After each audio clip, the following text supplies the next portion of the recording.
Hello! Welcome to Talk Emma Learn English. Here, we learn English by talking, listening, and practicing together.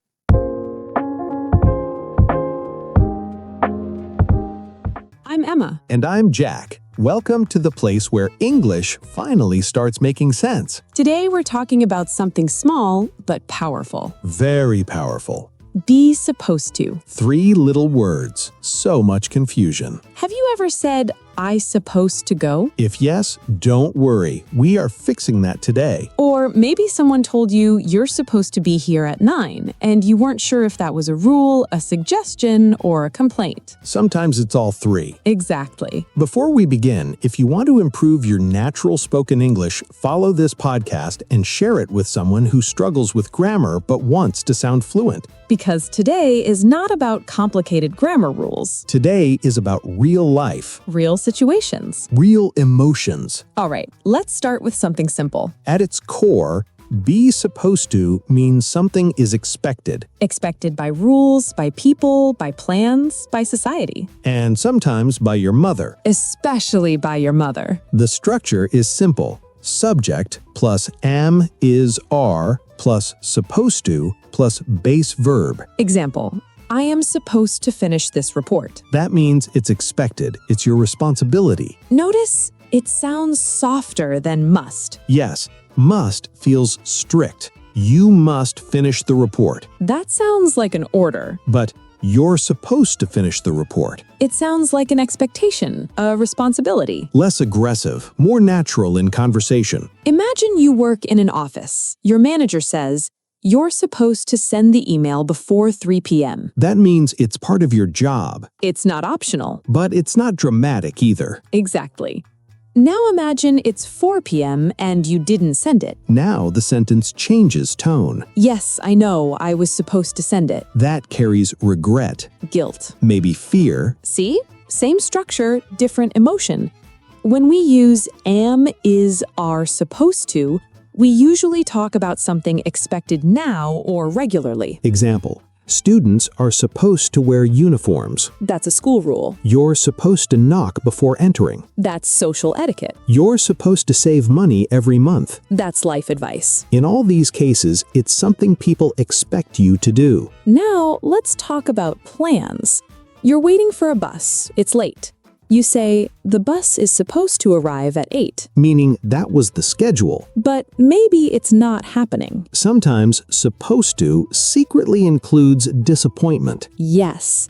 Yes, the meeting is supposed to start at 10. But it's 10:25. Now you're annoyed. Very annoyed. This is where it becomes emotional. Structure. Subject plus was, were, supposed to plus base verb. This usually means something was planned or expected but did not happen. Example, I was supposed to call you. But I didn't. We were supposed to meet yesterday. But something went wrong. Let's make it personal. You promised your friend you would help them move to a new apartment. But you forgot. You say, I'm so sorry, I was supposed to help you. That sentence carries apology. Regret. And maybe you need to buy them dinner now. Definitely. Now let's flip it. Subject plus am, is, are not supposed to. This means something is not allowed or not expected. Example, you're not supposed to park here. That's a rule. You're not supposed to use your phones in class. That's school rule. You're not supposed to open that. Now it sounds mysterious. Or dangerous. Let's act out something simple. Okay? Hey, weren't you supposed to finish the project? Oh no, I was supposed to do it yesterday. The client is waiting. I know. I'll do it right now. That's natural conversation. You hear this every day in offices. Let's fix a very common mistake. Many learners say, I supposed to go. Wrong. You must use the verb be. Correct.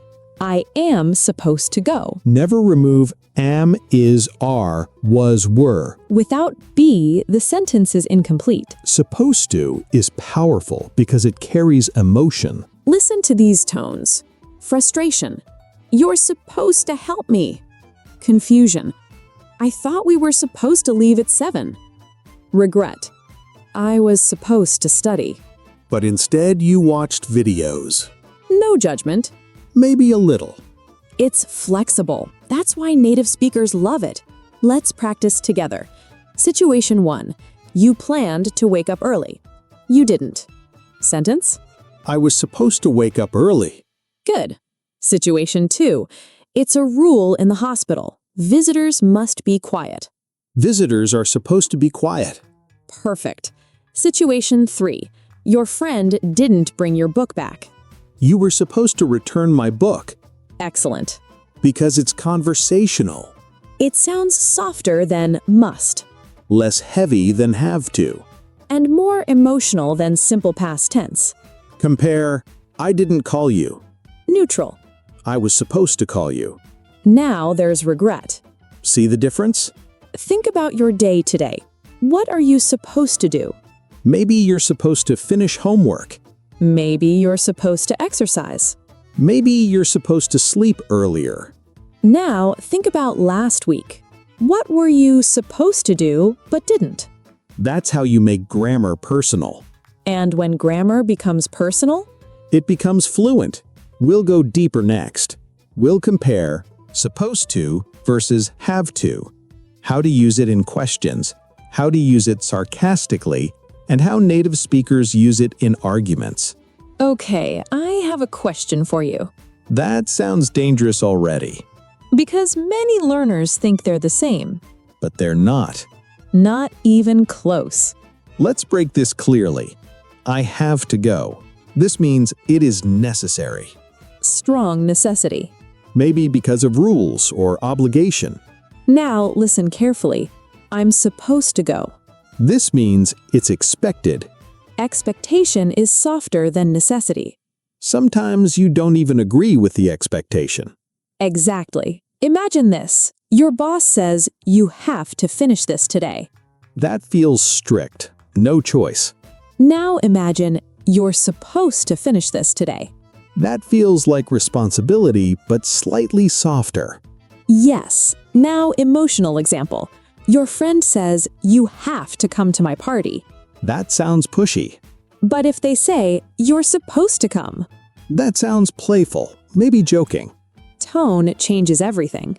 Now let's talk about questions. Structure. Am I supposed to? Are you supposed to? Is he supposed to? This is very common when you're confused about rules. Example, am I supposed to bring anything? You're asking about expectation. Another example, are we supposed to submit this today? You're checking the plan. This is polite and natural. Much better than saying, is this required in casual situations? Imagine your first day at work. You ask your colleague, am I supposed to clock in before 9? Very natural. Or, are we supposed to wear formal clothes every day? You're asking about expectations. Not demanding, just clarifying. Now let's talk about something fun. Sarcasm. For example, someone does something stupid, you say, well, that was supposed to work. Meaning, it didn't work. Or your friend says they're on a diet while eating cake, you say, aren't you supposed to be dieting? That's playful sarcasm. Or maybe not so playful. Depends on how brave you are. Now let's be real. This structure appears a lot in arguments. Oh yes. Example, you're supposed to support me. That sentence carries emotion. It's not just grammar. It's expectation plus disappointment. Another example, we were supposed to be a team. That feels emotional, almost dramatic. Exactly. Supposed to often highlights broken expectations. That's why it's powerful in relationships. Let's talk about something honest. How often do we use I was supposed to? When making excuses, Exactly. I was supposed to wake up early, but my alarm didn't ring. classic excuse. I was supposed to start exercising, but I got busy. Another classic. It often explains why something didn't happen. It softens failure. Yes, instead of saying, I didn't do it, you say, I was supposed to do it. Which sounds more responsible. Even if you're not. We see you. Let's compare tones carefully. Neutral, I was supposed to send the email. Angry, you were supposed to send the email. Sad. We were supposed to travel this year. Same structure, different emotion. Your voice makes the difference. Fluency isn't just grammar. It's tone. Here's something interesting. Sometimes supposed to suggests doubt. Example, he's supposed to be very rich. Meaning, people say he's rich, but I'm not 100% sure. Another example, this restaurant is supposed to be amazing. Maybe you haven't tried it yet. So it shows reported expectation. Very natural conversational English. Let's test quickly. Situation: you planned to meet at 6. It didn't happen. Sentence: We were supposed to meet at 6. good. Situation: there is a rule, no photos. We're not supposed to take photos. Excellent. Situation: you want to check if homework is required. Are we supposed to finish this tonight? Perfect. Because it connects grammar with emotion. Expectation, responsibility, regret, sarcasm. Instead of saying simple sentences, You express meaning deeper. compare, I didn't come. Simple. I was supposed to come. Now it tells a story. That's the difference. Before we finish, let's make sure something important happens. What's that? You don't just understand supposed to. You actually start using it. Exactly. Because understanding grammar is step 1. Using it naturally is step 2. And step 2 is where fluency begins. Now let's talk about something practical. Native speakers rarely say, I am supposed to go. Too clear, too slow. In real conversation, it becomes, I'm supposed to go. And even faster, I'm supposed to go. Yes, the sound in supposed becomes very soft. It almost sounds like I'm supposed to. Not in formal speech, but in everyday conversation, very common. Same with we were supposed to leave. In fast speech, we were supposed to leave. If you want to understand native speakers, train your ears for that reduced sound. That's listening fluency. Let's connect this to your real life, right now. Yes, right now. Think about today. What are you supposed to do after listening to this? Maybe you're supposed to study. Maybe you're supposed to call someone. Maybe you're supposed to sleep earlier. Maybe you're supposed to sleep earlier. Now think about yesterday. What were you supposed to do but didn't? That's powerful. Because you're not practicing random sentences. You're practicing your life. Let's hear some very natural daily sentences. I'm supposed to be working right now. Meaning, but I'm not. She's supposed to be the expert. Maybe you doubt that. We're supposed to meet them at 7. That's the plan. You're not supposed to say that. Social rule. Slight warning. Wasn't he supposed to call you? That one carries expectation and surprise. Let's repeat this clearly. Never say, I supposed to go. Always use the verb be.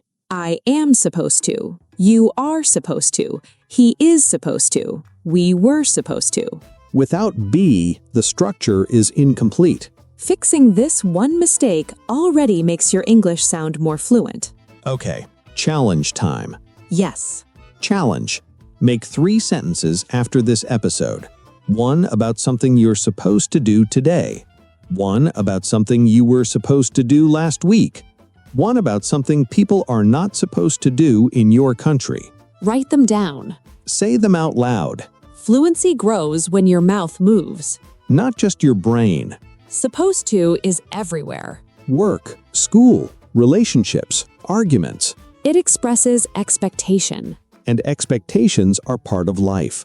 That's why mastering this small structure changes how natural you sound. It's not advanced grammar. But it's advanced communication. If you've ever felt confused when someone said, you were supposed to. Now you understand the emotion behind it. Expectation, Responsibility. regret, and sometimes sarcasm. Start noticing it in movies, in conversations, in your daily life. The more you notice it, the more natural it becomes. If this episode helped you, follow the podcast and share it with someone who needs to fix their grammar without feeling overwhelmed. Next time, we'll take another everyday English structure and break it down in real-life situations. Because fluency isn't about big words. It's about using small structures correctly. And now you're supposed to practice. Yes, you are supposed to practice. See you next time. Bye!